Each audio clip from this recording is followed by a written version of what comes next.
Hello students.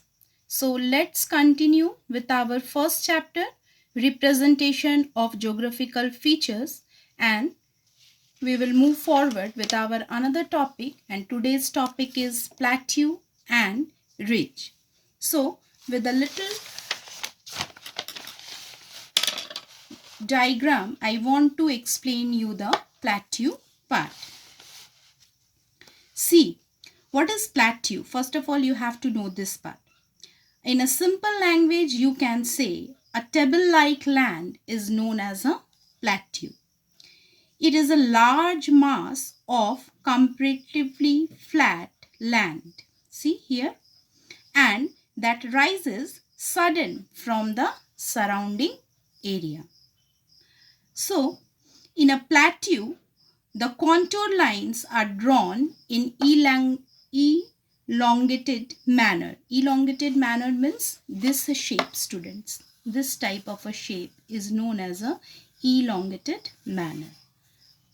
So, you can observe here, these lines are drawn in this shape, elongated manner, with the value increase on the inner side. Here, in the inner side, it will increases like 500, 600, 700 and 800. They are very close to each other. These lines are very close to each other. And another thing, the side that is steep and widely spaced on the side, that is very gentle. It shows. This contour lines are shows. So, it is given in your book also with the little diagram. You can take a help from here also if you want to see. Here also you can see the contour of a plateau. Here drawn the plateau picture and here drawn the contour lines of the plateau. So, next topic is our ridge. What is ridge? It is a narrow, elongated hill with steep slopes. See, with the steep slopes. A ridge is represented on the map by elliptical contour that are closely spaced. The top of a ridge, this top of a ridge is not flat at it usually has a number of a small summit. See, so many summits here. 1, 2, 3. And this number of small summit separated by depressions. That depressions means the places lower in height than surrounding area. So, if the depression is narrow and steep sided, it is called a col. Like this picture, student. Here I am explaining regarding the contour lines of a col here. So, see here, if the depression is narrow, here the sizes should be narrow and stiff, it is called col. Then a broad and low depression that gently descends gap in a descent from the summit of a ridge is called a saddle. This area is known as the saddle. A narrow gap in a range of a mountain. Narrow gap in a range of a mountain that provides a passage through it is called a pass. And that pass that has been lowered in height by the action of river is called a gap. The contour lines of a ridge is drawn like in this process. Here you can see the compare between plateau and the ridges. Here they are very close to each other, but they are not very close to each other. This is the main difference between these two contour lines. And in your book also it is given here. The contour of a ridge, it is drawn like a, here the ridge it is drawn and the contour line should be like this on the topographical sheet. Now, another topic is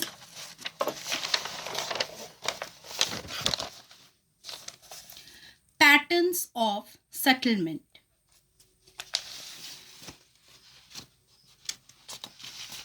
Now, students, settlement. What is settlement? First of all, you have to know that thing. A settlement is a place where people construct their houses and other necessary facilities and interact with different environment as well as with each other.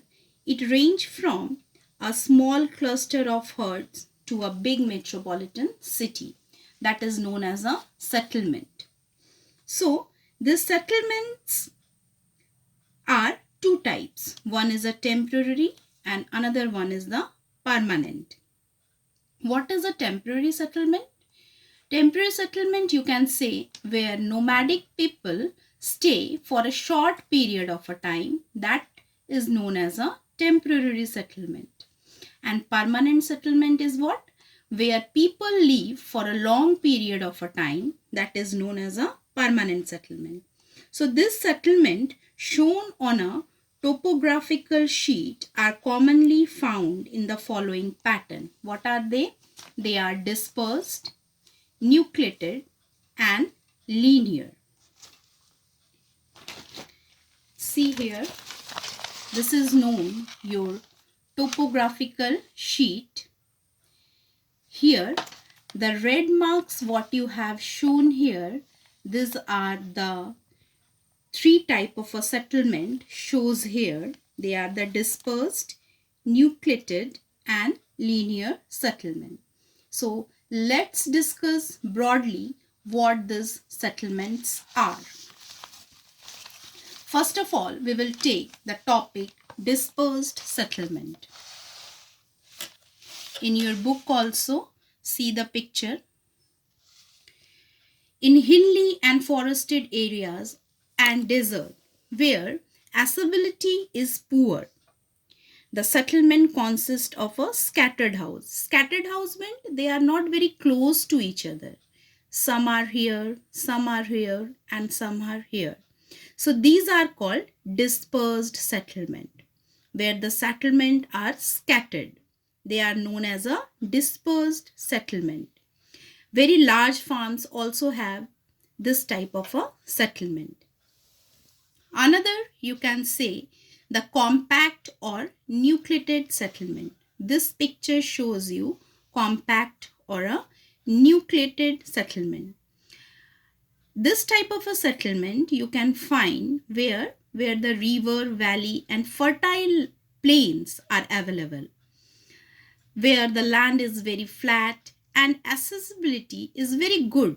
The settlement consists of house built very close together. See how they are settled very closely to each and other. So this type of a settlement are called compact settlement, or you can also say that nucleated settlement. Another settlement is the linear settlement. See, this is the linear settlement. Along the river banks, coasts, road or railway lines, houses are built in a line, usually facing each another. Suppose they are the lines in between. Here the railway lines or roads are there, and these houses are facing each and other. This type of a settlements are known as a linear settlement. So in a topographical map, you can observe this type of a settlement.